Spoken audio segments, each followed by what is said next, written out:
bienvenidas y bienvenidos a este seminario que organiza la Cátedra Alfonso Reyes. Estamos muy contentos de tener hoy la visita, distinguida visita, del doctor Sardiñas.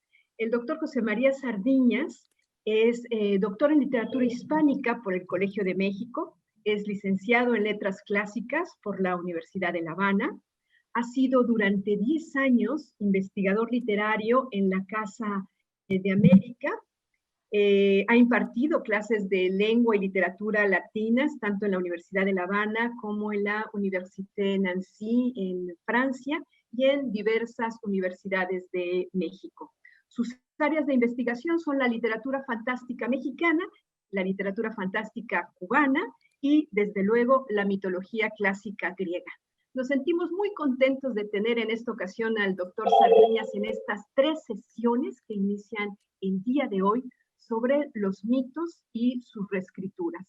De manera muy especial queremos darle la bienvenida a los profesores y alumnos de la materia Los mitos que nos habitan de Prometeo a Marvel, que se imparte ya desde hace algunos semestres en el Tecnológico de Monterrey. Así es que bienvenidos todos y sin más le doy la palabra al doctor Sardiñas. Nuevamente muchísimas gracias por acompañarnos. Buenas tardes. Ante todo, bueno, reciprocarle las gracias a la doctora Ana Laura Santamaría por la amable invitación para impartir este curso, este breve curso. Agradecer a todos los asistentes su presencia. Bueno, las condiciones en las que estamos trabajando hacen que a veces las cosas no funcionen exactamente bien. Espero que ciertos ruidos ambientales no perturben la comunicación. Y por otra parte, bueno, quería comenzar por, digamos, establecer un poco la dinámica, ¿no? Y sugerirles que si tienen preguntas, las formulen por medio del chat. Yo trataré de estar muy pendiente del chat para atenderlas, aunque tengo previsto que se abra un espacio de preguntas, opiniones, comentarios al final de la presentación, cosa que ocurrirá poco antes de las 7. Yo supondría que unos 15 o 20 minutos antes de las 7, pero para no quitarle espontaneidad, digamos, a alguna pregunta o alguna duda que surja a lo largo de la presentación, pueden sentirse con la confianza de levantar su mano para hacerla o formularla por el chat. En fin, sin más preámbulo, entonces voy a cargar una presentación en PowerPoint donde estaré mostrando las características, digamos, de este curso, sus propósitos, sus alcances y otros elementos que quisiera comentar, ¿no? Bien, entonces voy a comentarles un poco las características del curso. ¿Por qué hablar un poco de esto? Bueno, teniendo en cuenta que es una materia ya estable, que se imparte en otras ocasiones entre ustedes, no creo que sea demasiado necesario justificar el por qué. Simplemente los mitos, y en particular en Occidente, los mitos son un discurso que forma parte de muchas manifestaciones artísticas y también de las obras literarias que se han escrito en distintas épocas, ¿no? Escritores como Miguel de Unamuno, Alfonso Reyes, Jean Anouilh, Salvador Novo, Marguerite Yourcenar, Jean Cocteau, Jorge Luis Borges, Julio Cortázar, Alejo Carpentier, José Lezama Lima, muchos otros, tienen en sus obras personajes, alusiones, referencias de carácter mitológico, y saber cómo rescatarlas y cómo interpretarlas adecuadamente puede ayudar mucho a tener una mejor comprensión de esas obras.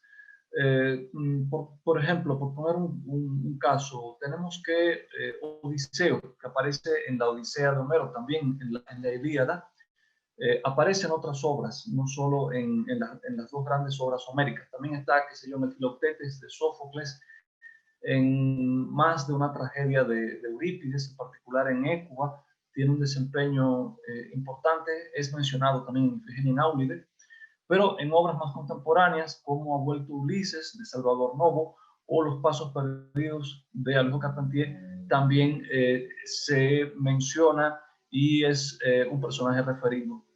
Entonces, en la Ilíada es un guerrero, en la Odisea es sobre todo un aventurero, pero en otras de estas obras tiene un desempeño, tiene valores muy diferentes, como pasa en la Écuba de Eurípides, donde desempeña un rol bastante desagradable.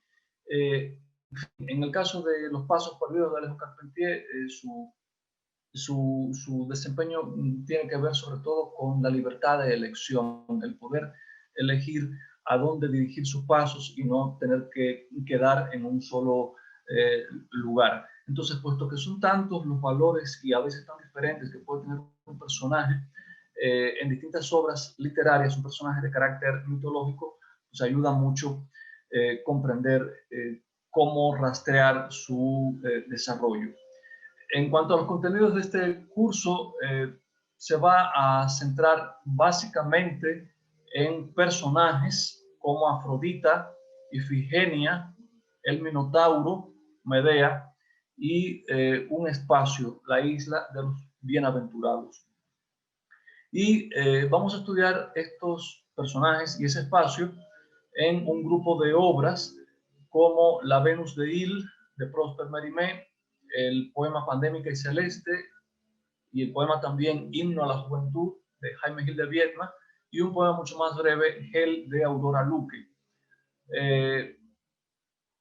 Vamos a trabajar también con La Ifigenia Cruel, de Alfonso Reyes, y el personaje de Ifigenia en La Noche de las Hormigas, una novela corta de Aline Peterson. Bueno, en el caso de Ifigenia Cruel, como saben, es un poema dramático. Vamos a estar trabajando también el personaje del Minotauro en un cuento de Borges, de Jorge Luis Borges, La Casa de Asterión, y en otro cuento muy breve de Rosalba Campra, una escritora argentina más reciente, inspirado también en La Casa de Asterión de Borges, que se titula A Imagen y Semejanza. Y por otra parte, vamos a ver qué significa el Minotauro en Hombre con Minotauro en el pecho, un cuento del escritor mexicano Enrique Serna. En cuanto a Medea, pues sobre Medea hay muchos textos que la retoman, pero a mí me interesa y me gusta en particular una novela de Christa Wolf, que se lleva el mismo título, Medea, por precisamente las diferencias que tiene respecto a las versiones clásicas de este personaje. Y finalmente, la isla de los bienaventurados o las islas afortunadas, la vamos a estar viendo en El Inmortal, un cuento de Jorge Luis Borges. ¿Cómo vamos a ver esto? Bueno, básicamente a partir de un texto donde hay un personaje o ese personaje en diferentes textos, qué desempeños tiene o qué valores en diferentes textos.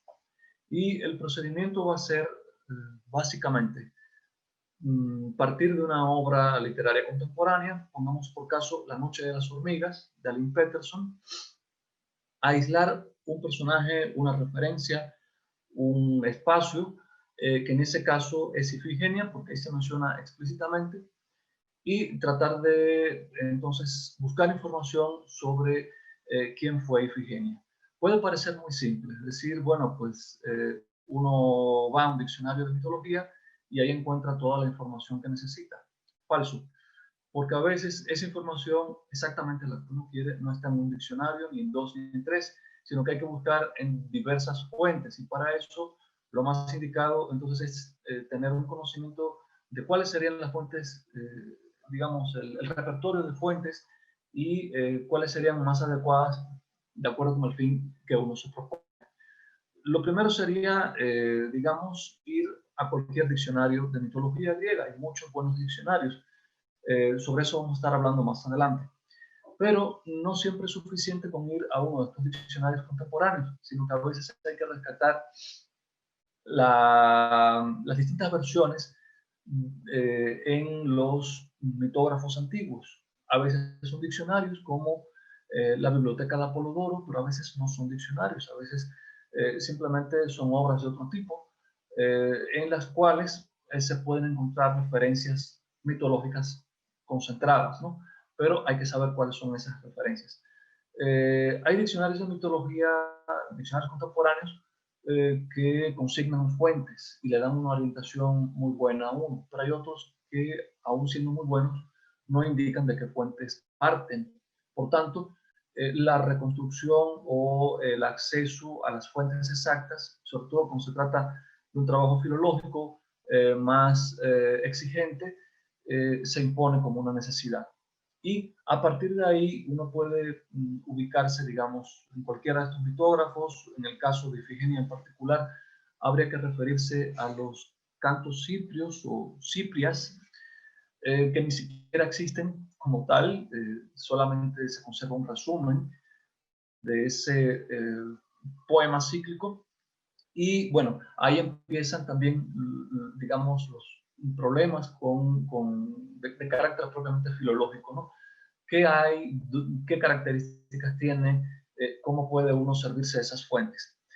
Y también, bueno, pues ir a, si es el caso, como en Ifigenia, a obras literarias, que no solamente fuentes mitográficas, sino obras literarias donde ese personaje tenga un desempeño importante, como podría ser básicamente la Ifigenia entre los Tauros de Eurípides, o como en uno de los cantos corales del Agamenón de Estilo, y ahí tendríamos básicamente dos de las versiones importantes de este mito, o la Ifigenia entre los Tauros de Eurípides. En fin, son en principio muchas las fuentes, tanto mitográficas como literarias, y se trata de saber entonces cómo manejarse con todas ellas.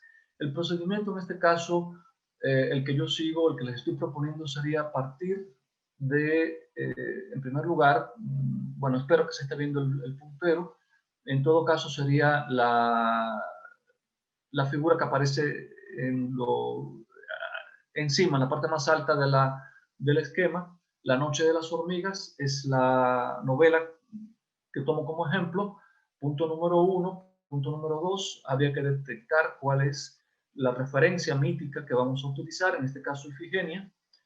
De ahí partir hacia la búsqueda en diccionarios, en principio diccionarios contemporáneos.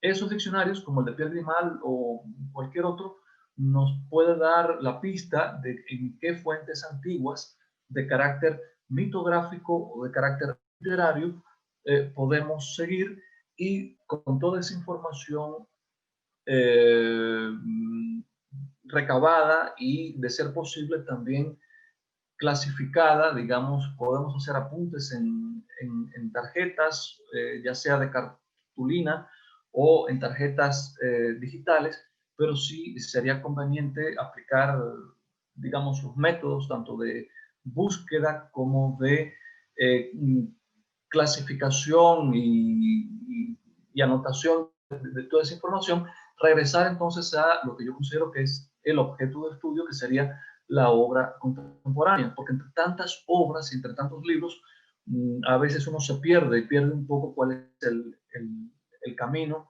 y cuál es el objetivo. Por eso el objetivo en todos los casos es importante. En nuestro caso, en este curso, yo me propongo que ustedes se familiaricen con conceptos de mitología que, bueno, por otra parte supongo que ya, si esto es una materia estable, lo hayan logrado en otros momentos, que adquieran un método de estudio comparatista que se pueda aplicar sobre todo a las obras contemporáneas de carácter literario que se basan en mitos antiguos, que se entrenen en el manejo de las fuentes bibliográficas básicas para efectuar un análisis de este tipo de obra literaria basada en mitos, que es un tipo de obra desde el punto de vista literario, desde el punto de vista semiótico, muy peculiar, porque aunque son obras totalmente independientes, existen por sí mismas, cualquiera las puede leer, desde el punto de vista semiótico son peculiares porque siempre dependen en alguna medida de un referente anterior. Sin ese referente quizá se pueden comprender, pero no en toda su profundidad. Por tanto, adquirir estos conocimientos nos puede permitir un conocimiento de mucha mayor profundidad de estas obras que siempre dependen en alguna medida de un referente previo. ¿Cuáles serían los alcances de este curso? Porque igual no conozco la formación académica de ustedes y por lo menos establecer algunos límites, ¿no? No pretendo hacer un estudio antropológico del mito, eso se puede hacer y es muy interesante, pero no es mi intención, ni tampoco mi formación me lo permitiría. Tampoco es una revisión exhaustiva del corpus mitológico griego en general, aunque lo voy a suplir con una presentación acerca de la mitología griega dentro de unos minutos, pero ese no es el propósito, eso sería parte de una presentación más general. Y lo que sí va a ser es una exploración de un espacio de convergencia entre mito y literatura por medio de varios estudios de caso, es decir, cada obra sería un caso en particular. En cuanto a bibliografía, vamos a trabajar con obras contemporáneas, obras de carácter literario contemporáneas, que son el objeto de estudio, y con fuentes tanto mitográficas contemporáneas como antiguas y fuentes literarias antiguas que tomaríamos como referentes. Las principales fuentes mitográficas antiguas, muy resumidamente, las que vamos a utilizar son estas. Se pueden utilizar otras, evidentemente, pero digamos, para que tengan una idea de cuáles son las que yo estoy usando. Sobre esto voy a abundar un poquito después, pero de manera muy resumida serían estas, perdón. La Ilíada y la Odisea, hay muchas ediciones de estas obras. Cualquiera en principio es válida, cualquiera que sea una buena traducción, una edición cuidada. Yo suelo utilizar las de Gregos porque en general son traducciones bien hechas, aunque advierto que en los últimos años el trabajo editorial se ha resentido bastante, tiene erratas con frecuencia, pero en general son buenas traducciones.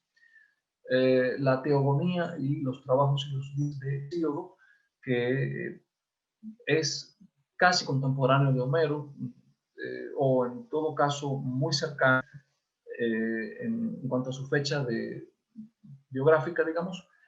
Las Ciprias, la Biblioteca de Apolodoro, las Fábulas de Higino, de la Biblioteca Histórica de Diodoro de Sicilia, el libro cuarto, donde hay elementos de mitología, y quizá las Metamorfosis de Ovidio, aunque en el caso de Ovidio, pues es una obra puramente literaria, muy artística, muy consciente de su carácter artístico, y quizá eso hace que no siempre sean las versiones más arcaicas, digamos, del mito.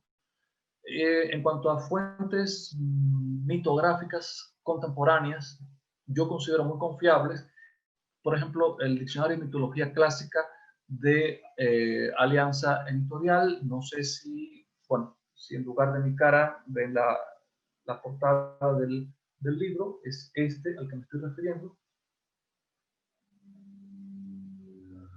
El Manual de Mitología Clásica de María Dolores Gallardo López, no lo tengo aquí, lo tengo en versión digital.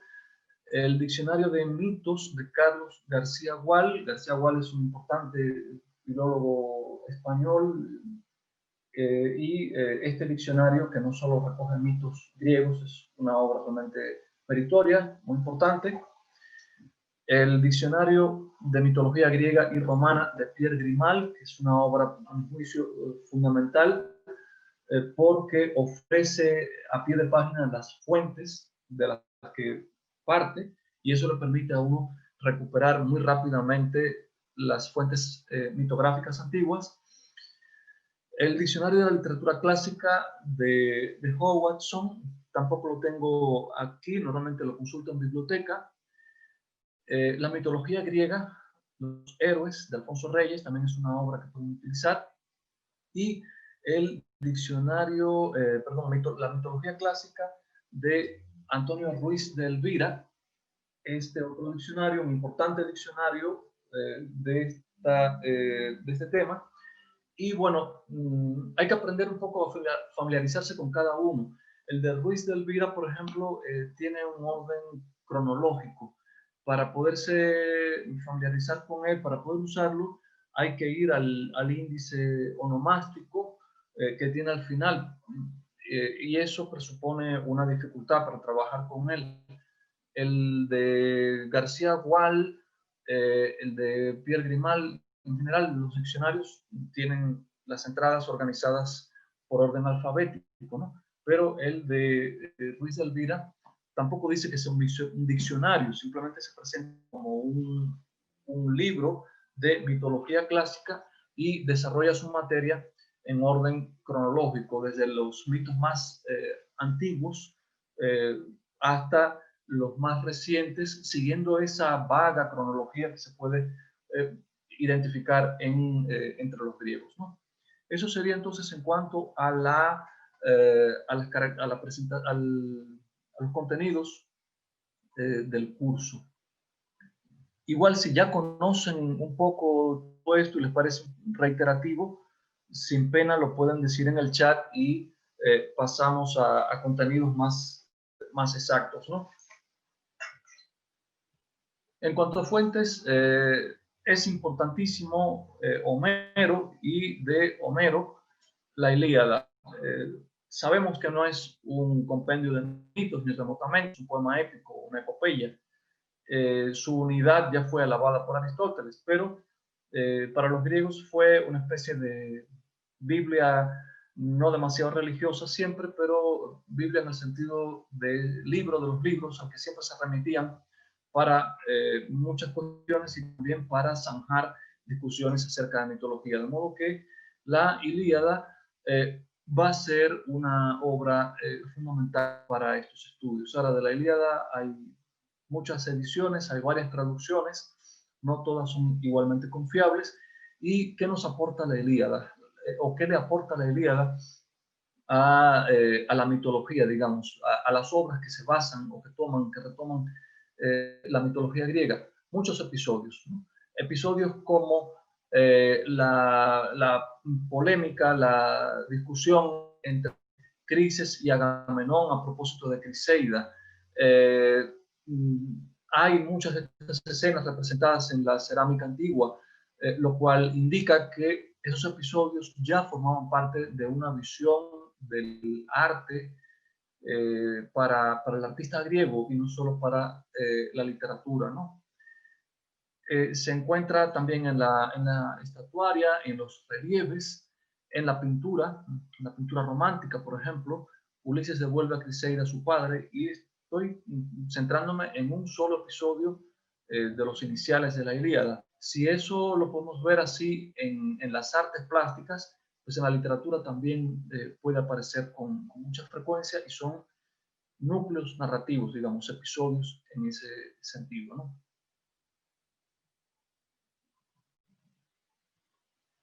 Helena y Paris se refiere seguramente al episodio de la Ilíada en el que Paris es sacado del campo de batalla por Afrodita y llevado a uno de los palacios, de las habitaciones del palacio con Helena, ¿no?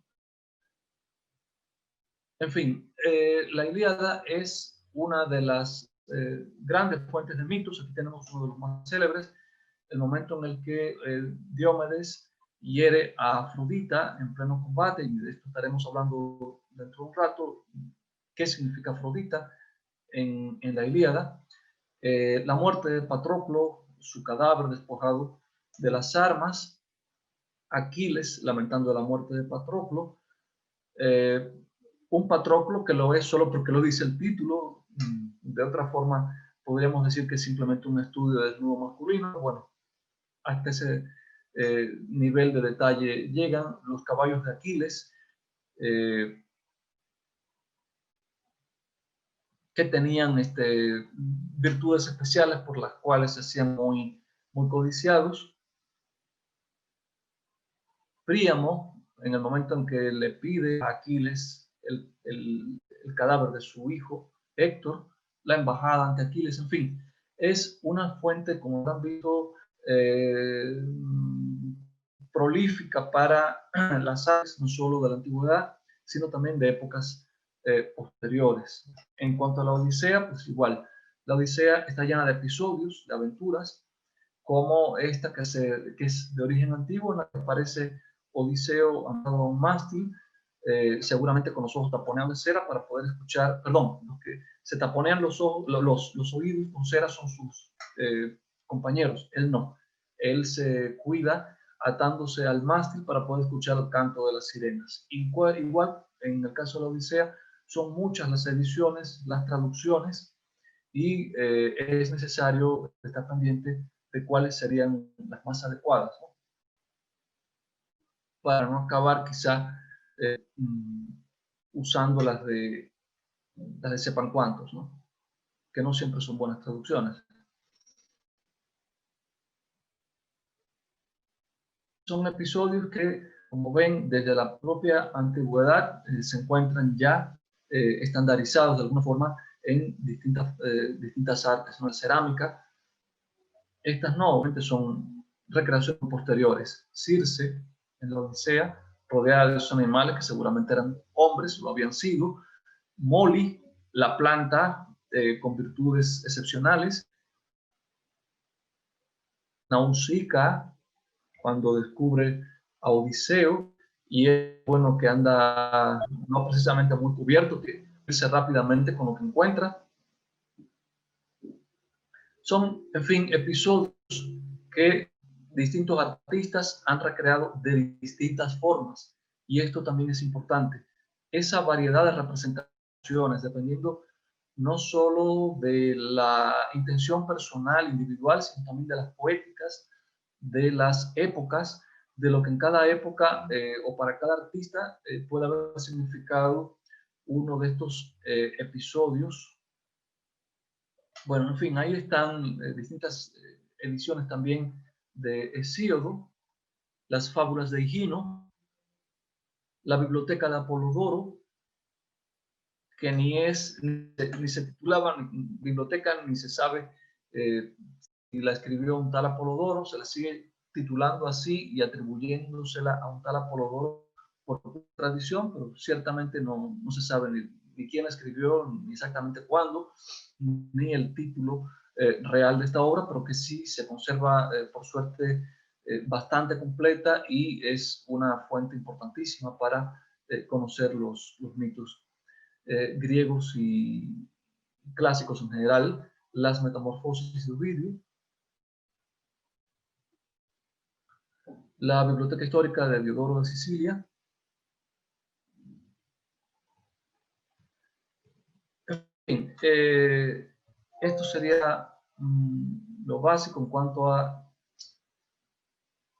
las fuentes de mitos. Y ahora voy a mostrarles otra presentación sobre la mitología griega, para poner, digamos, un mínimo de orden, puesto que es un campo muy amplio.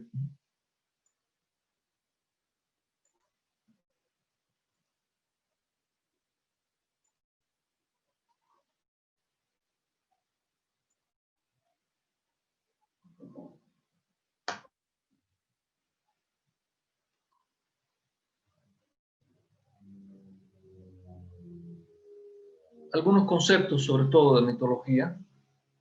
¿Qué es un mito?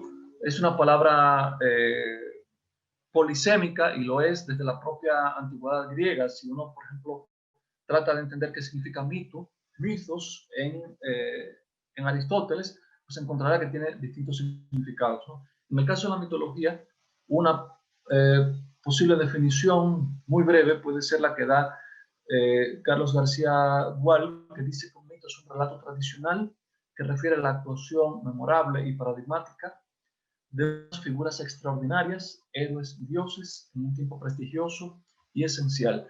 Compendia muchos de los rasgos que uno considera característicos de un mito. Primero es un relato, es una narración, es decir, no se trata de un texto de carácter lírico, de una reflexión, sino que es un relato. Hay un personaje que ejecuta acciones y hay alguien que cuenta eso. Sin eso no sería un mito. Ahora, ¿cuál es el contenido? ¿A qué se refiere? A determinados actos que son memorables, que encarnan, digamos, valores importantes, explicaciones muchas veces, en el caso de los mitos etiológicos, de determinadas figuras. No cualquiera puede generar un mito, sino en general los héroes y los dioses. Es decir, un mito entonces es un relato sobre actuación, sobre actos de dioses o de héroes que muchas veces son semidioses o que son humanos que por su arrojo, por su valentía, por su nobleza, por hazañas determinadas que han ejecutado, llegan a adquirir la categoría de héroe. Los puede haber de carácter guerrero, como Aquiles, de carácter más bien aventurero, como el caso de Odiseo. Tenemos a Heracles, que se enfrentó a numerosos monstruos, pero tenemos por ejemplo, a Edipo, que en realidad se enfrentó a un solo monstruo, pero no tuvo que pelear con él con las manos, como si hacía Heracles contra la Hidra de Lerna, contra numerosos monstruos. Simplemente Edipo es un héroe básicamente racional, de otra índole, pero es un héroe. Su encuentro con un monstruo fue simplemente por medio de una adivinanza, ¿no? Y la venció con una respuesta adecuada que hizo que este monstruo tuviera que suicidarse, según algunas eh, de los relatos en torno a él, ¿no? De modo que el contenido de los mitos refiere a dioses, a héroes, semidioses o no, y generalmente se remiten a un tiempo esencial, prestigioso, muy pasado. Nunca sabemos qué tan pasado exactamente es y por eso se hace tan difícil establecer, digamos, un orden temporal, una cronología, porque remiten a un pasado generalmente vago, opaco, en el que no hay fechas, más bien hay cierto orden a partir de quién engendra a quién y cómo se relacionan por medio de estas cronologías un tanto vagas, ¿no? Además del concepto de mito, es importante el de leyenda y de mitología. La mitología es el conjunto de las leyendas, también el de los mitos, ¿no? Y una leyenda es un relato de acontecimientos también, narran acciones que son inciertos e incomprobables, pero que generalmente son presentados como acaecidos, ¿no? Como sucedidos y por tanto como reales, ¿no? La leyenda, sentido, eh, es un poco vaga, pero es importante tener en cuenta esto. Y la mitología no solo es el conjunto de las leyendas, de los mitos, sino también el estudio sistemático, el estudio científico de los mitos. Entonces, la mitología puede ser eso que vemos en los diccionarios de mitos, un conjunto de relatos, pero también es el nombre de la disciplina que los estudia con propósitos científicos. Y entre mitología y mitografía hay una distinción importante. Ya hemos dicho que es la mitología, la mitografía es un conjunto de obras que tratan de la mitología, ¿no? Mitografía casi siempre se refiere a las obras literarias que tratan sobre mitos y que son de carácter antiguo, griegas y latinas, pero también se pueden incluir en el concepto de mitografía, como yo he hecho, diccionarios contemporáneos, obras que tratan sobre mitos escritas en épocas más recientes.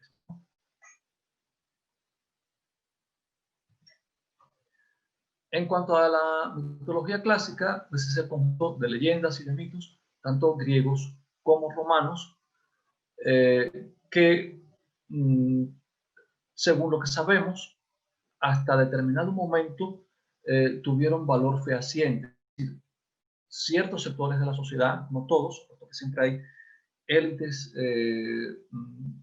intelectuales que desde los presocráticos se cuestionaron el valor real de los mitos, pero en todo momento en la antigüedad hubo determinados grupos sociales que sí creían en estas divinidades.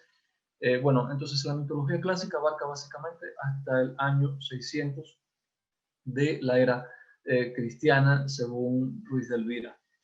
Hasta esa época aproximadamente hubo gente que creyó en esos dioses. Y bueno, claro, se podría decir que todavía hay entre ciertos sectores de New Age grupos de personas que tratan de revivir o que creen en los dioses griegos y romanos, pero en general desde hace muchos siglos se dejó de creer en ellos. Y esa es una pregunta que muchas veces uno se formula cuando estudia mitología. ¿Qué tanto creían, hasta qué momento y quiénes en los mitos? Bueno, esta es una convención, determinar un año hasta el cual se creyó, porque ni todos creyeron hasta ese año, ni todos dejaron de creer hasta ese año, pero de alguna manera para establecer un poquito de claridad, ¿no? Entonces, mito o leyenda, en sentido amplio, se puede subdividir en mito en sentido estricto, leyenda en sentido estricto y cuento popular. En sentido estricto, un mito es nada más que un relato acerca de dioses o de fenómenos de la naturaleza que se consideran divinizados, ¿no? Para distinguirlo de otros relatos de esta índole.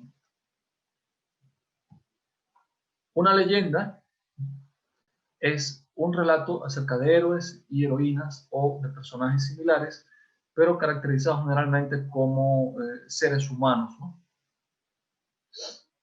Con un relieve individual importante, es decir, ejecutan acciones que no cualquiera en su comunidad.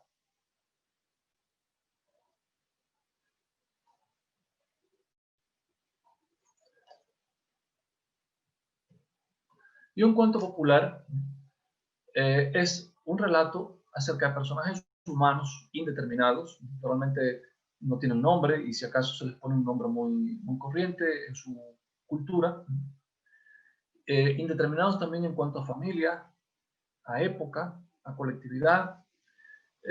No son personajes como los héroes o los dioses, que en general tienen ascendientes célebres, sino que básicamente son personajes sin biografía famosa. Aunque también pueden ejecutar acciones notables o importantes en sus respectivas comunidades.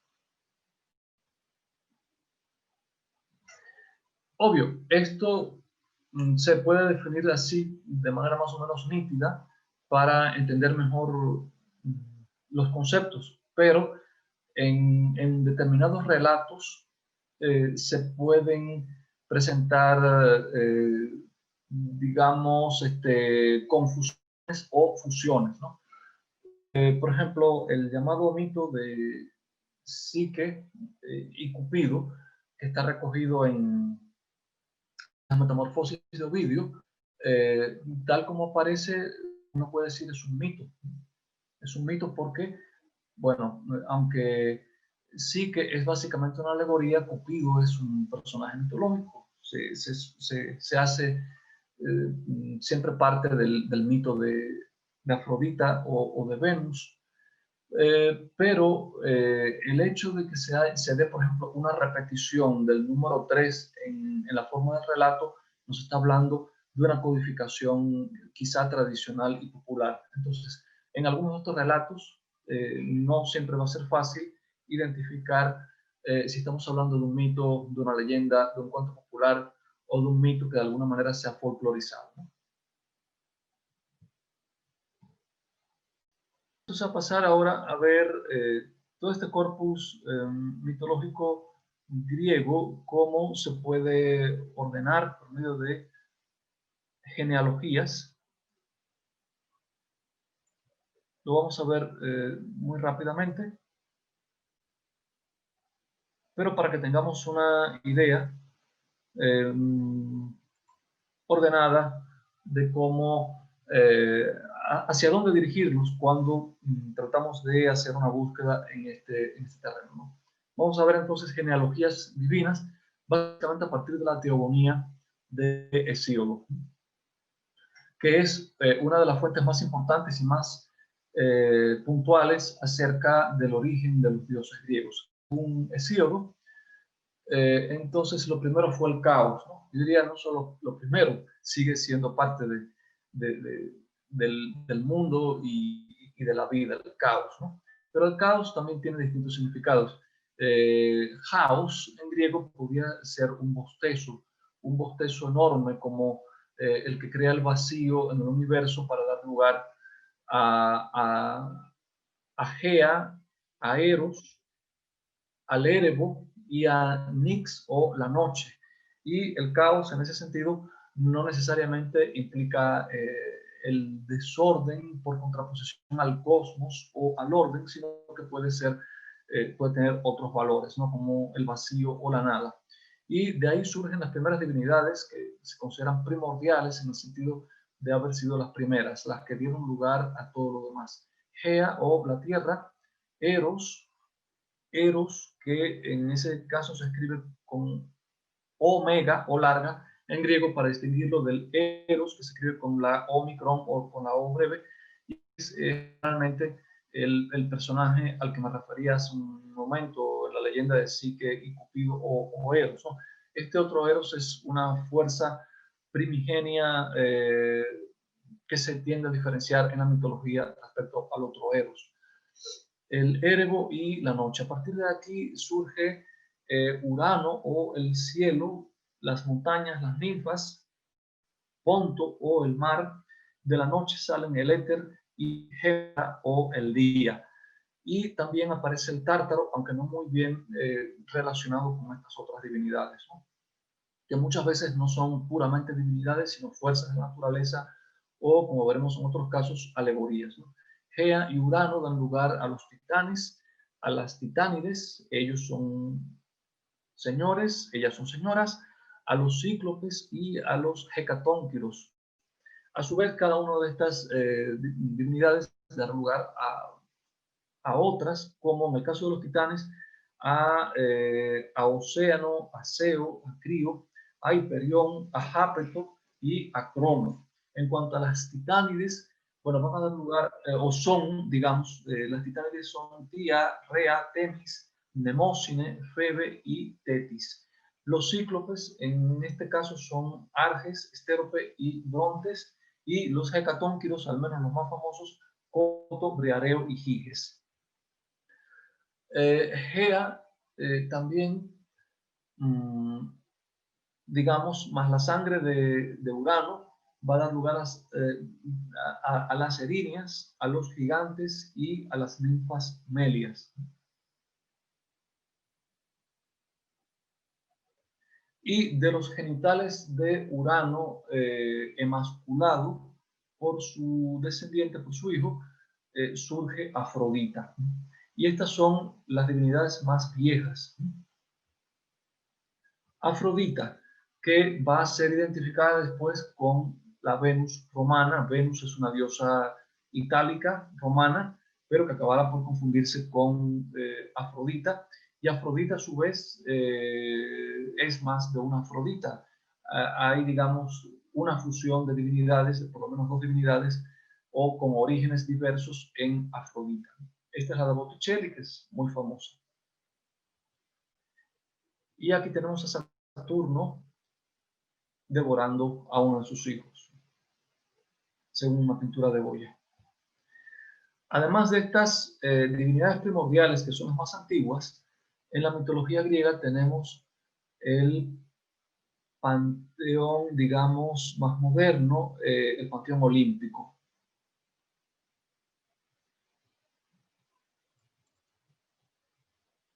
Y estas son las divinidades griegas que nos resultan más familiares, las que con más frecuencia vamos a encontrar en las obras literarias, porque se prestan más, entre otras cosas, para ello.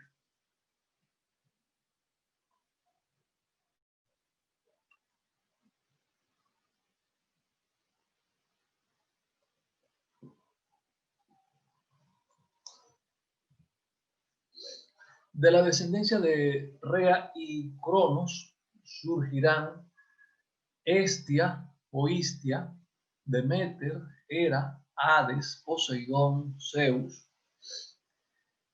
Y bueno, veremos luego las equivalencias romanas de estos dioses, porque muchas veces nos son más familiares por sus nombres romanos que por los nombres griegos, pero estos son los nombres con los que los vamos a encontrar en la mitología griega.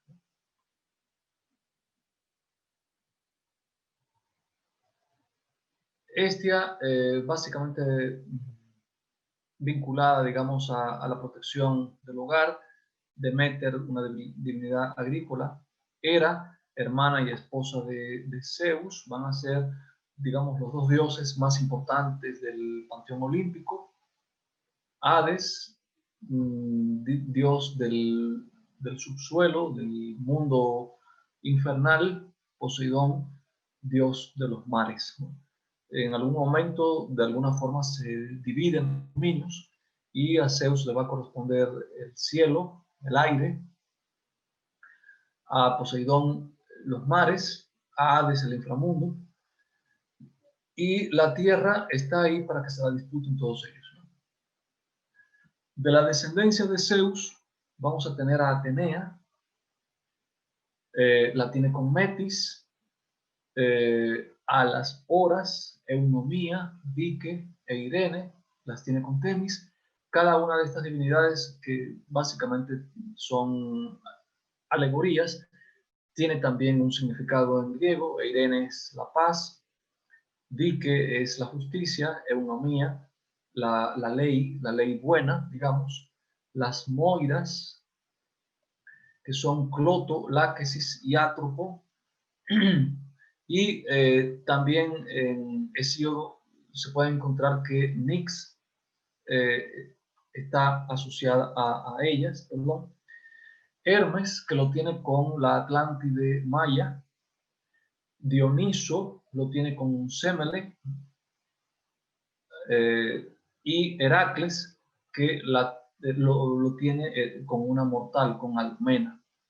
A Heracles o Hércules, por ejemplo, y Almena, lo pueden ver en una comedia de Plauto, Anfitrión, donde, bueno, se da toda una serie de juegos, confusiones de identidad, como con mucha frecuencia sucede en las comedias de Plauto, ¿no? Y tenemos entonces que a partir de aquí los principales dioses olímpicos, los más conocidos, van a ser estos que aparecen en este recuadro: Zeus, Hades, Poseidón, Hestia, Deméter, Hera, Ares, Hefesto, Afrodita, Artemis, Apolo, Dioniso, Hermes, Atenea y Perséfone. Unos más famosos que otros, unos con más valores asociados que otros. Algunos están muy especializados, digamos, en prácticamente una sola función, como Hefesto, que es el herrero por excelencia, esposo de Afrodita, traicionado con mucha frecuencia por Afrodita. Ares, que es básicamente un dios guerrero. Artemis puede tener un poco más de valores, es una diosa doncella que odia el matrimonio, que protege a los animales. Y los equivalentes de estos dioses en la mitología romana, ya convertida prácticamente en mitología clásica, sería Júpiter, es Zeus, aunque también tiene un origen romano, pero se acaba por asociar a Zeus. Hades es Plutón. Hestia es Vesta. Deméter es Ceres, de ahí cereal. Ares es Marte, dios de la guerra.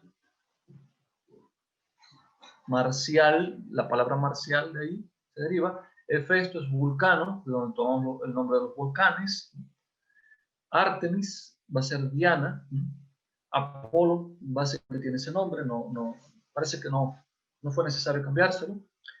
Hermes va a ser Mercurio. Y Atenea Minerva.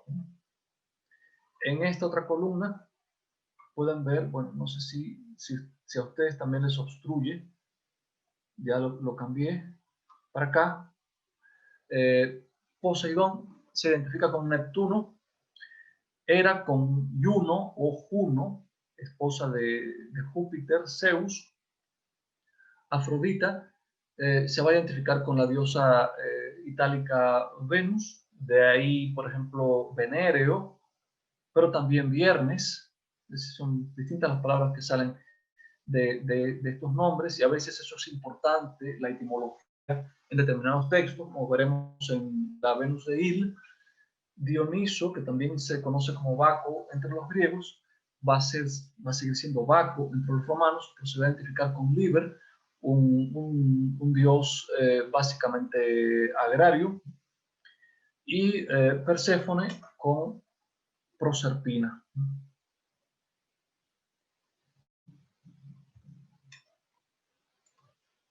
No sé si voy muy rápido, tampoco sé si tienen intención de tomar nota de algunas de estas cosas. En caso de que sea así y vaya yo muy rápido, me lo pueden decir.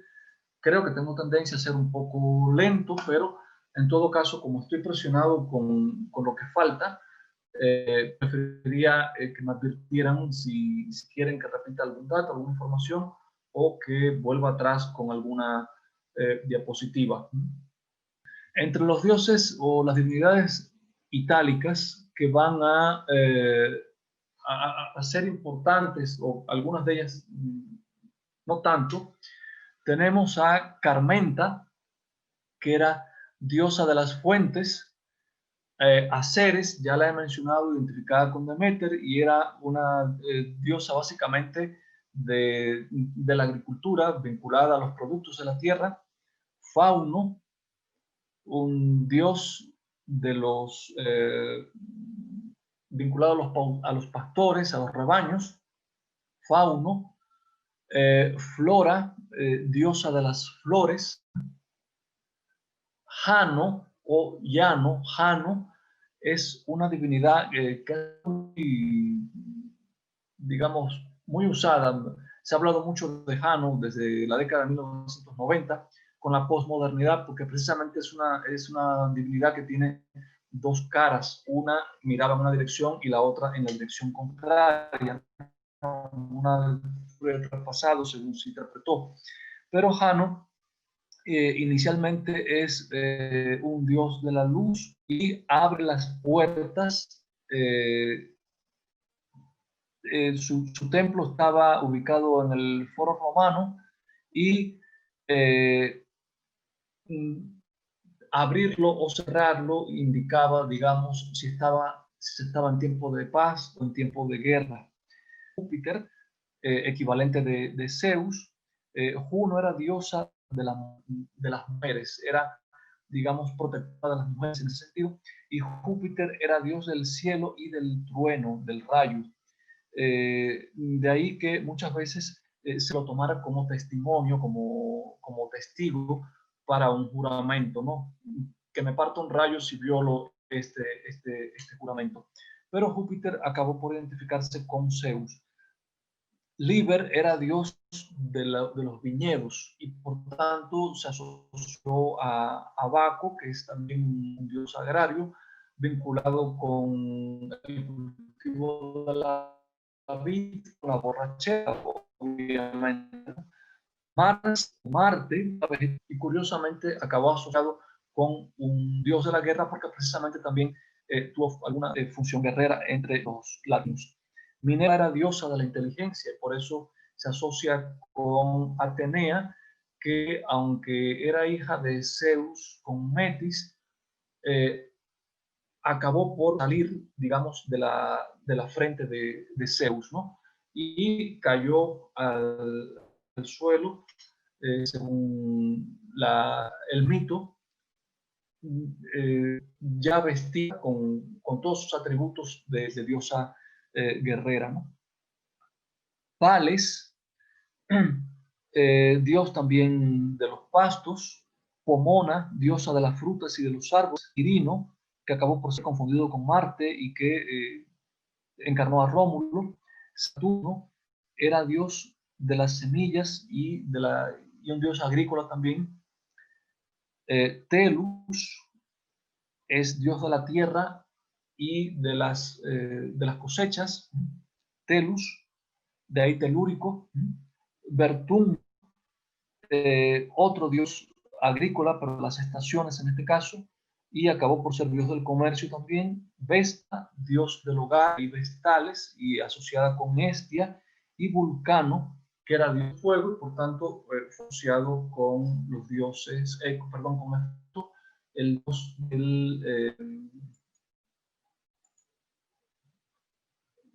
de los trabajos en hierro, ¿no? Continúo entonces. Esto que es parte de un artículo de Pierre Brunel titulado El hecho comparatista, y que pueden encontrar en el compendio de literatura comparada de Pierre Brunel y de Yves Chevrel. Está publicado también en español. Proceder para no ser tan subjetivos en la identificación de un mito. Empezar con el rastreo de información. ¿Y a qué le llama hecho comparatista Brunel? A la presencia de elementos extranjeros que con frecuencia un texto literario acarrea. Es decir, a veces estamos leyendo una obra y hay una mención o hay una alusión. Sobre todo, las menciones explícitas serían el término extranjero. Y ese término extranjero lo es en la medida en que no forma parte de la lengua o de la cultura en la que aparece ese texto, ¿no? Ese término remite a otra parte, a un otro, desde el punto de vista cultural. Y ese es, digamos, el punto básico o el punto de partida para iniciar la búsqueda de la información. La primera ley sería entonces la emersión, la aparición en la superficie del texto de uno de estos tres elementos. Puede ser una palabra extranjera, una presencia literaria o artística, digamos, una presencia literaria como podría ser, si se menciona en un texto, digamos, a Eneas, o una presencia artística, si se menciona el Partenón, o puede ser un elemento de carácter mitológico, como podría ser el propio Eneas o cualquier héroe. Ahora vamos a ejemplificar mejor esto, simplemente mostrarlo de manera resumida. La ley de emersión, en cuanto a una palabra, puede ser un préstamo lingüístico, digamos, o puede ser una frase. En Rubén Darío, por ejemplo, encontramos un poema que se titula Ite, misa est, otro que se titula Ananke.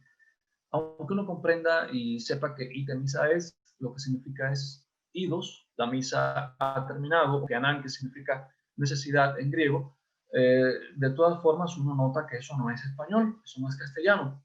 Por tanto, está remitiendo a algo y si uno rápidamente lo identifica no tiene problema, pero puede que haya elementos de carácter semántico que uno no esté previendo y la búsqueda le puede permitir identificar otros rasgos de carácter semántico.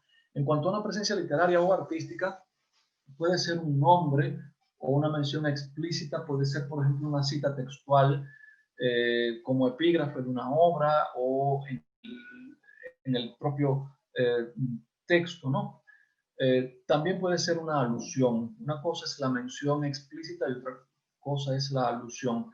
Una mención es cuando yo digo, por ejemplo, Afrodita, pero una alusión puede ser usar una palabra, un adjetivo que remite a ella, aunque no menciona explícitamente, como por ejemplo sucede con el poema Pandémica y Celeste. Ese es el título de Jaime Gil de Biedma, que remite al simposio o al banquete de Platón. Pero de entrada no siempre es tan fácil saber identificar a qué remite una alusión, ¿no? Y un elemento mitológico puede ser un personaje, puede ser un lugar, un hecho, como en el caso de Muerte de Narciso, el título de un libro de Samalina. Ahí está Narciso y cómo muere Narciso. Es en este caso un personaje, pero también un episodio. En cuanto a la flexibilidad, esto es muy simple. Lo primero es identificamos un personaje, un hecho, un lugar que remite a otra cultura, en este caso a la cultura griega o a la cultura romana. La flexibilidad indicaría la capacidad que tiene ese elemento cultural de adaptarse a una obra nueva, a una situación nueva, la capacidad que puede tener para acoger significados de los que el escritor los haya dotado y que no necesariamente sean los que tenía de manera original. La flexibilidad, entonces, nos permite sugerir, dice Brunel, la soltura y al mismo tiempo la resistencia del elemento extranjero en el texto. La soltura puede indicar qué cambios experimenta ese elemento, y esos cambios pueden ser básicamente dos: deformaciones o inversiones. Las deformaciones, a pesar de que la palabra generalmente se usa con un sentido peyorativo, en este caso no es así. Deformar simplemente es cambiarle la forma a algo. Digamos que es la capacidad plástica que puede tener una figura para que uno le cambie la forma y que siga siendo reconocida.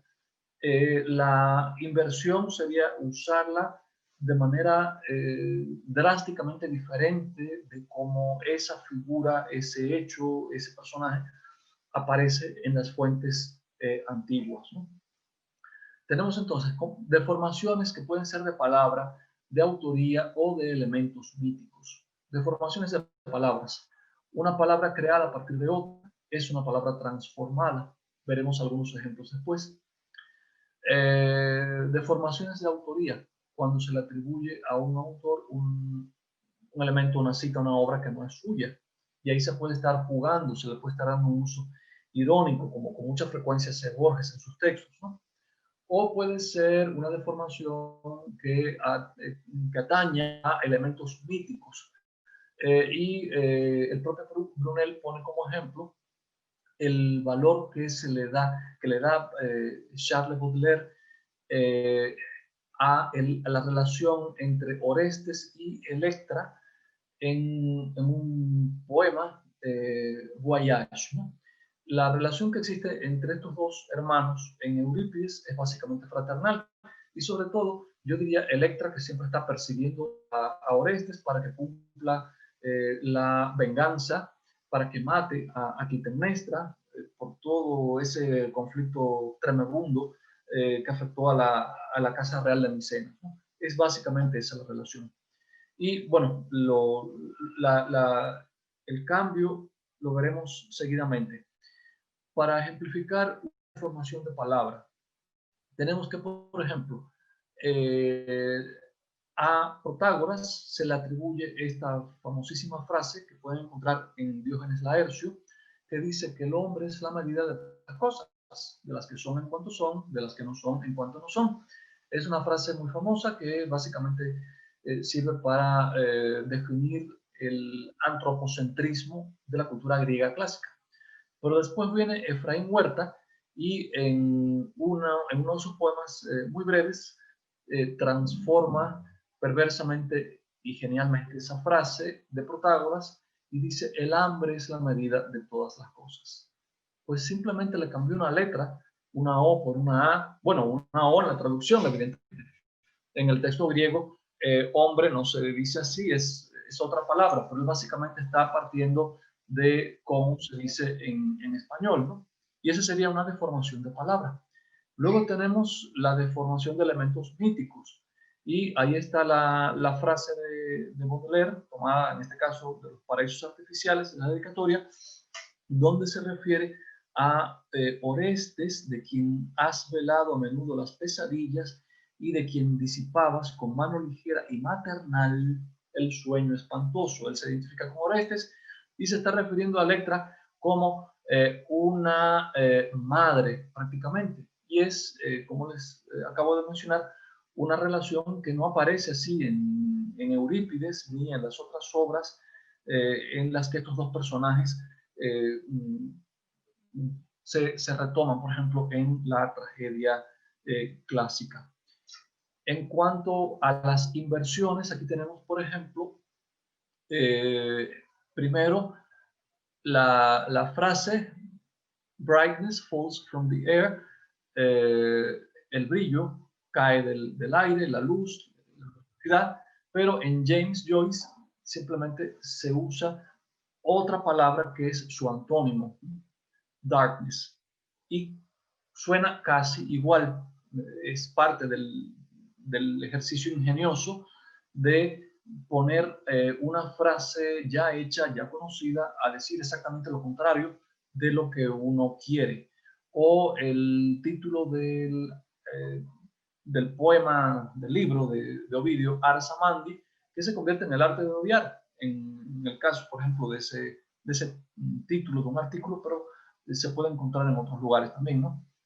O en la famosa frase de Hamlet en Shakespeare, palabras, palabras, palabras, que en Jules Laforgue, a partir de la similitud fonética, se convierte en gusanos, gusanos, gusanos. Hay una oposición muy fuerte. Esos serían ejemplos, entonces, de transformaciones muy fuertes, digamos, de 180 grados prácticamente, que se operan en determinados referentes, ¿no? Otro ejemplo de inversión, este no lo menciona Pierre Brunel, este lo pueden encontrar, por ejemplo, en Aurora Luque. Le pone como título a un poema Carpe Noctem. Y Carpe Noctem es exactamente lo contrario de Carpe Diem. Carpe Diem es una parte de un verso de una de las odas muy conocidas de Horacio, donde le aconseja a Leucónoe que no se preocupe por el futuro ni por lo que le marque la vida, sino que aproveche el tiempo, el día, que disfrute el momento y que no se preocupe por el futuro. En el caso entonces de este poema contemporáneo, lo que está cambiando es exactamente una palabra, el antónimo de dies en latín, que sería noche, ¿no? Y algo importante en cuanto a la ley de flexibilidad es no solo la soltura, no solo esas transformaciones de distinto grado que se pueden hacer, sino también entender que hay un elemento de resistencia, que yo diría que más que resistencia es la identidad. Un elemento extraño de otra cultura o de otro texto, al pasar a funcionar a un texto nuevo, puede incluso tomarse en un sentido contrario del que se le daba en la tradición, pero tiene que ser identificable, es decir, tiene que conservar su identidad. Si no conserva la identidad, ya no se identifica. Y por tanto, la resistencia sería esa característica que hace que en su nuevo contexto deba ser reconocible, ¿no? Y por fin, la que Brunel llama la ley de irradiación, a mí me parece la más conflictiva, porque no solo es la que define de manera menos clara o menos nítida, sino que va un poco en contra de lo que había dicho en la ley de emersión. En la ley de emersión, recuerden que decía que un elemento extranjero debe ser capaz de identificarse en el texto, debe ser una palabra, un nombre, un personaje, y aquí resulta que puede ser simplemente una alusión, una referencia muy breve que colocada en un lugar del texto, como puede ser el epígrafe, más bien el paratexto, puede generar una serie de sentidos tan poderosos que cambie o que modifique la interpretación que uno le pueda dar a ese texto en general o como conjunto. Y eso, digamos, sería básicamente el método que yo estoy proponiendo, que sería identificar una referencia en una obra contemporánea. Ser capaces de buscar de dónde sale o probablemente en qué otras obras está usada, en el caso de las literaturas antiguas, qué sentidos, qué valores tiene, y a partir de ahí regresar a la obra contemporánea para identificar los posibles significados que se le estén dando.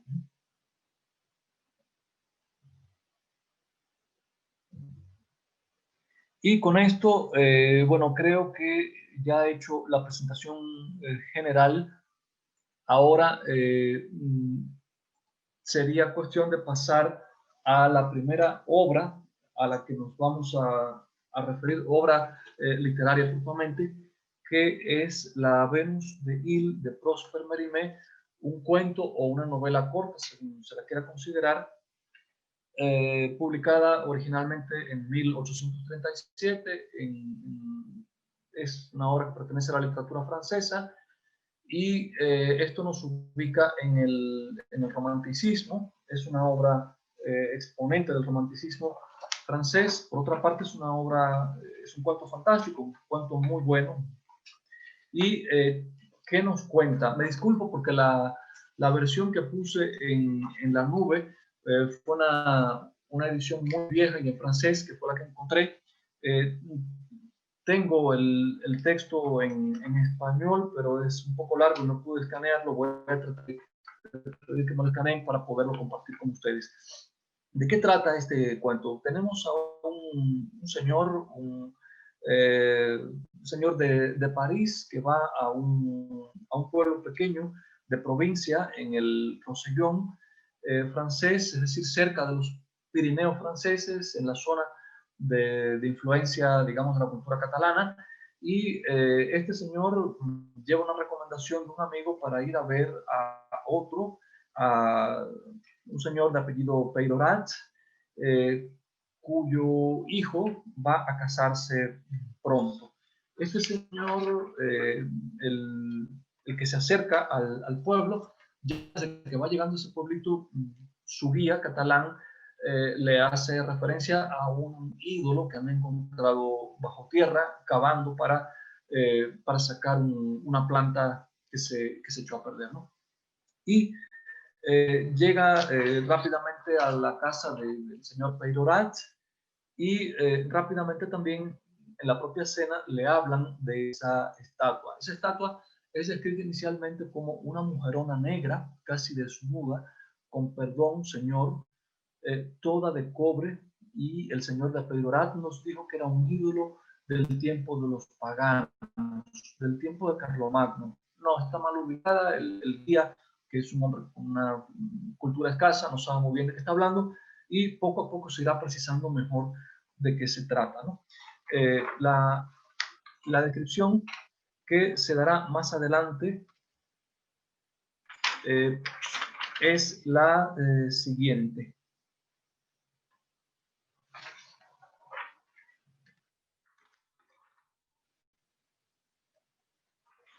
Era ciertamente una Venus y de maravillosa belleza. Tenía el torso desnudo, al modo como los antiguos representaban comúnmente a sus grandes divinidades.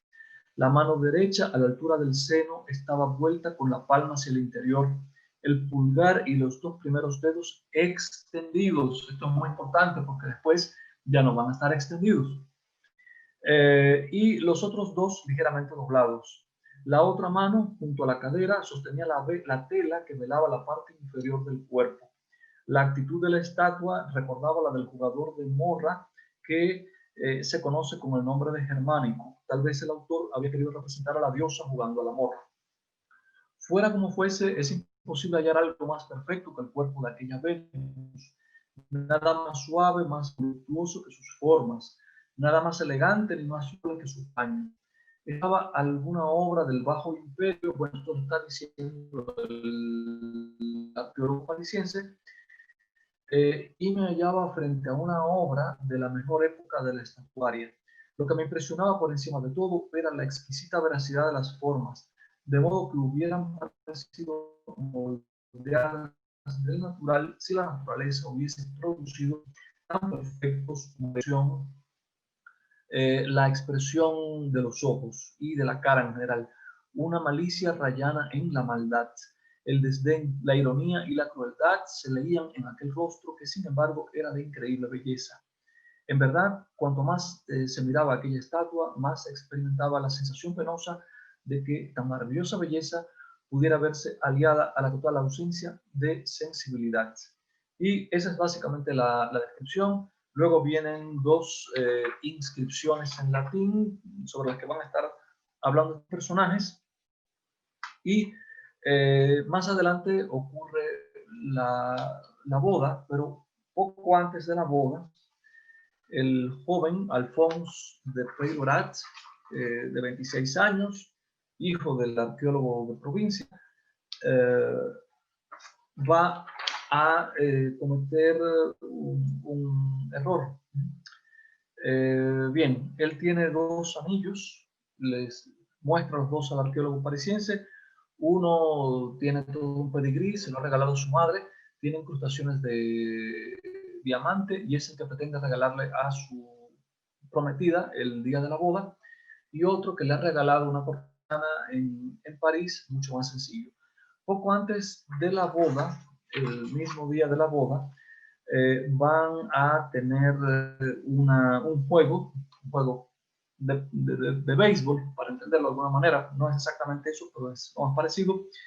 Y como el equipo local está perdiendo frente a los españoles y todavía falta un poco de tiempo, el joven decide quitarse la ropa y empieza a jugar, empieza a perder él también y lo atribuye al grueso anillo de su madre. Por tanto, se lo quita y se lo coloca a la estatua que está ahí en el campo donde están jugando. Por otra parte, esto está sucediendo un día viernes y según la superstición a la que se hace referencia en esta obra, ha sido muy mala idea casarse en viernes, pero el padre del joven, el arqueólogo que se ha encontrado la estatua, dice que es lo mejor, porque es el día consagrado a Venus, ¿no? Entonces, en el momento en el que va a colocar el anillo,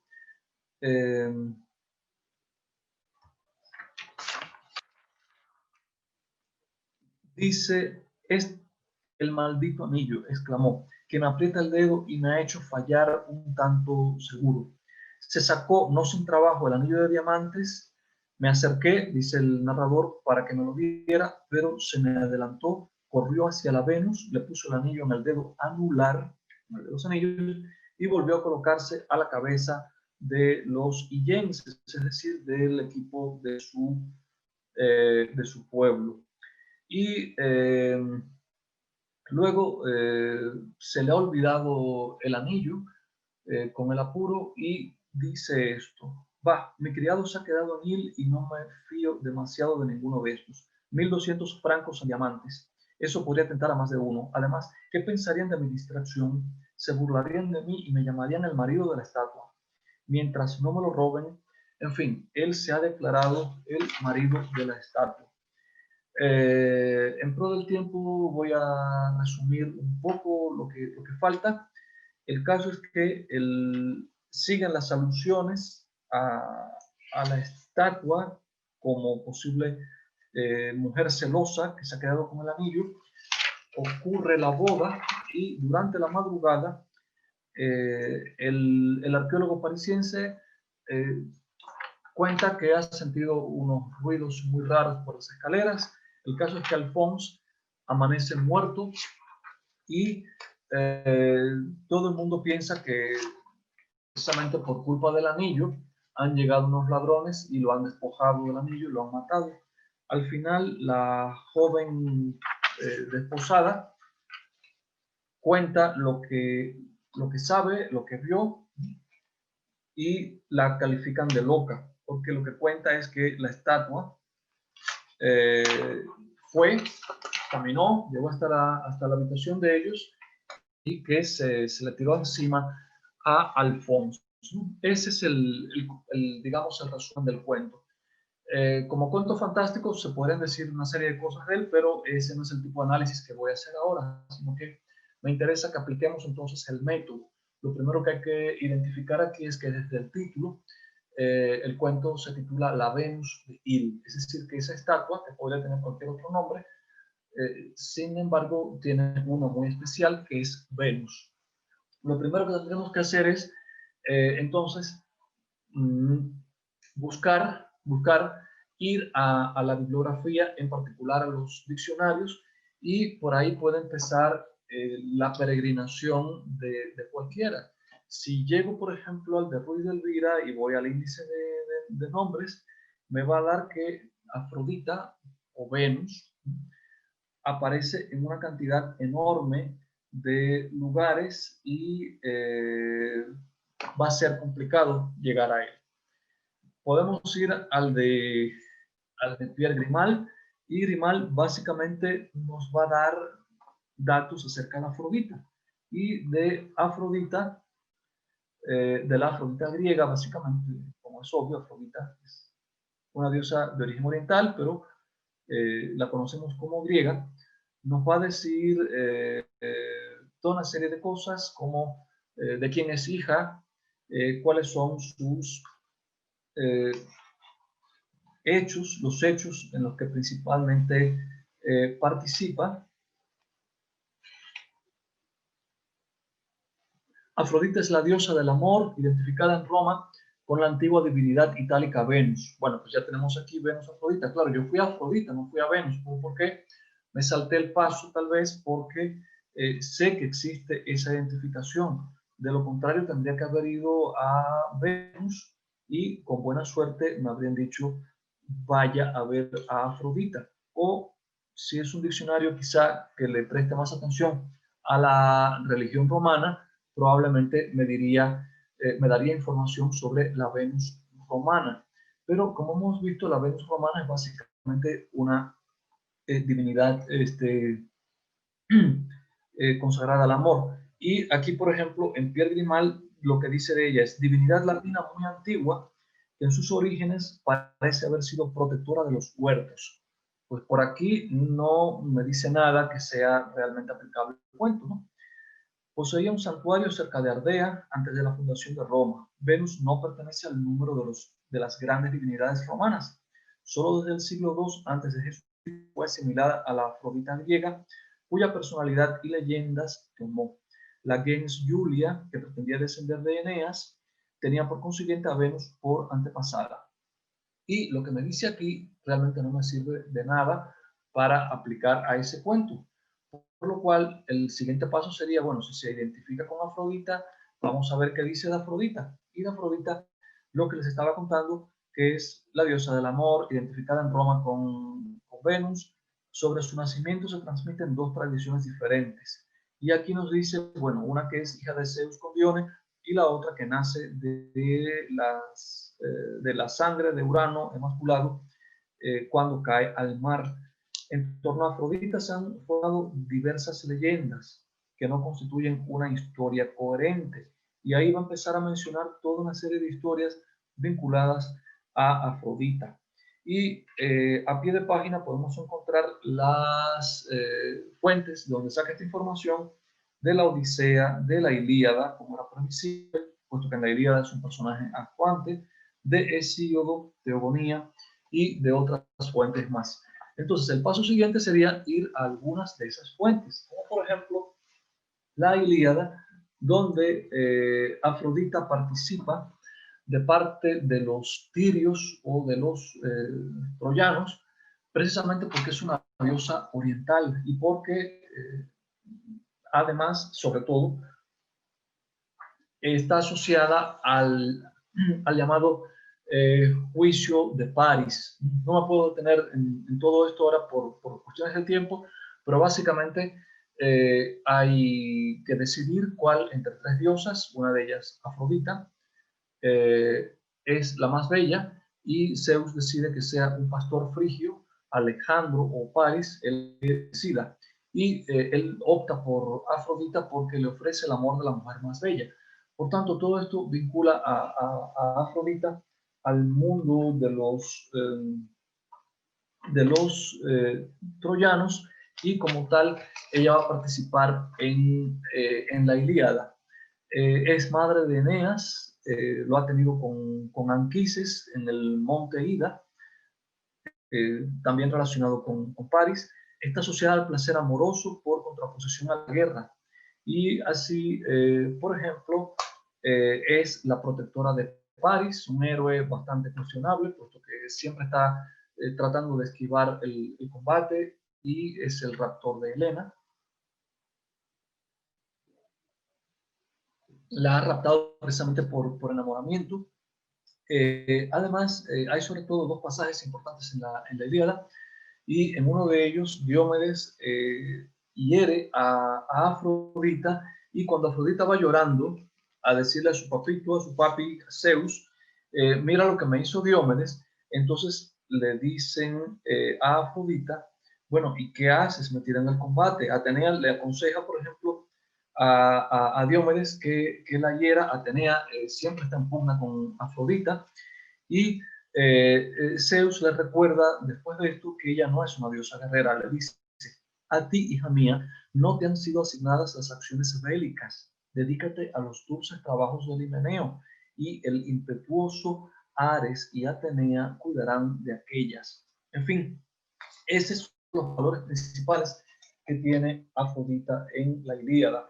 Podemos seguir buscando otros y otros y otros, pero creo que con este será suficiente para entender que la función que desempeña Afrodita aquí es la vinculada al Himeneo, ¿no?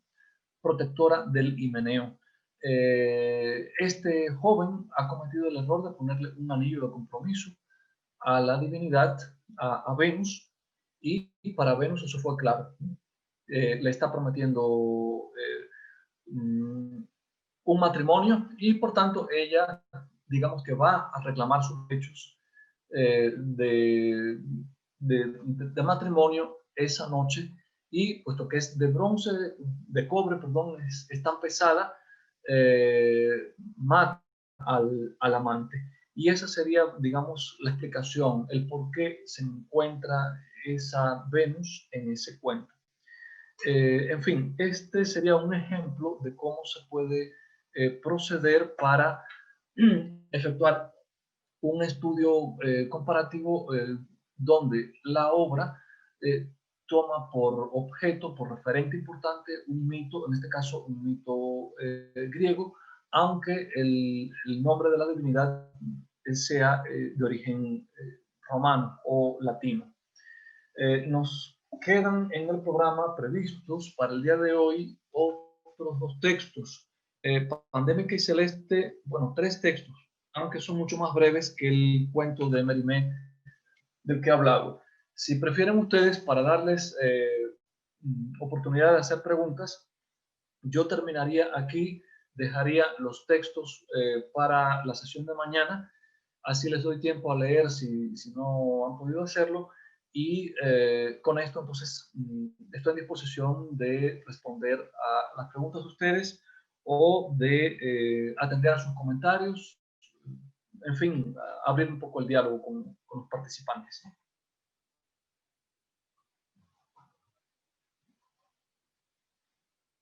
Sí, profesor, muchas gracias. Si hay preguntas, yo voy a leer una que nos llegó por Facebook de Juanjo Muñoz, donde nos dice, tal vez adelantando las sesiones posteriores, me gustaría saber qué opina sobre la relectura del mito y la reconsideración del culto a la diosa Hécate en la actualidad. Y le agradece, doctor. Bueno, tengo que empezar por decir que no es mi área de especialidad. Pero supongo que tiene que ver básicamente con digamos, el resurgimiento y la vigorización que se le han dado a ciertas divinidades griegas en particular a las que durante varios siglos estuvieron vinculadas a cultos más bien misteriosos, ¿no? Cultos mistéricos, ¿no? En muchos de esos casos, eh, esos conocimientos se perdieron o pasaron a sociedades de iniciados, a gente que no compartía ese conocimiento y de alguna forma el misterio les ha dado un atractivo, un aura que hace que sea explicable que ciertas divinidades sean, digamos, resucitadas de esa forma y otras no. Eso es lo que podría responder. En todo caso, tendré que buscar un poco de información para poder dar una respuesta más certera.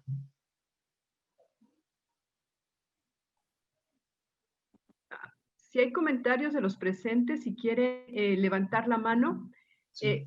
me gustaría, mientras se animan, ya les hemos compartido el programa del seminario, y si nos pudiera indicar las lecturas que esperaría que tuviéramos listas para la sesión de mañana.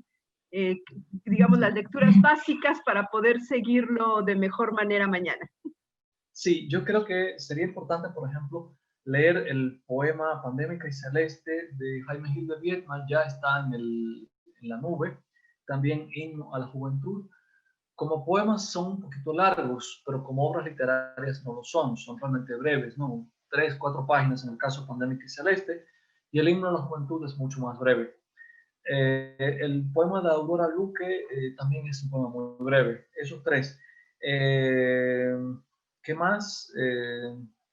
Recomendaría también, por el tema de Ifigenia, leer hasta donde alcancen al menos La Ifigenia Cruel de Alfonso Reyes.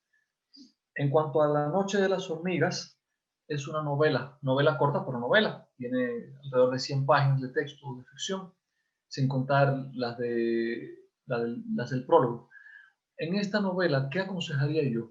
Si quieren hacer una lectura práctica para este tipo de curso, leer la trama de Ifigenia, que es la que aparece en letras cursivas y que abarca menos de un 30% del total, es decir, que unas 25 cuartillas, y creo que hasta donde alcancen a leer la trama de Ifigenia, es decir, saltándose la trama contemporánea, sería suficiente para entender un poco por dónde va la discusión. En otro momento sí aconsejaría leer la novela completa, pues que el drama está ahí para funcionar como contrapunto de la trama contemporánea, de un hombre que en la ciudad, probablemente en la Ciudad de México, es asaltado y está muriendo, ¿no? Entonces, ese contrapunteo, esa oposición entre el agonizante que está recapitulando su vida, que está mirando hacia atrás, hacia el pasado, y la joven, la doncella, que emprende un camino hacia el futuro, hacia su futuro, sería importante. Pero de entrada, por lo menos, leer la trama de Ifigenia. Y en cuanto al Minotauro, pues también son textos muy breves.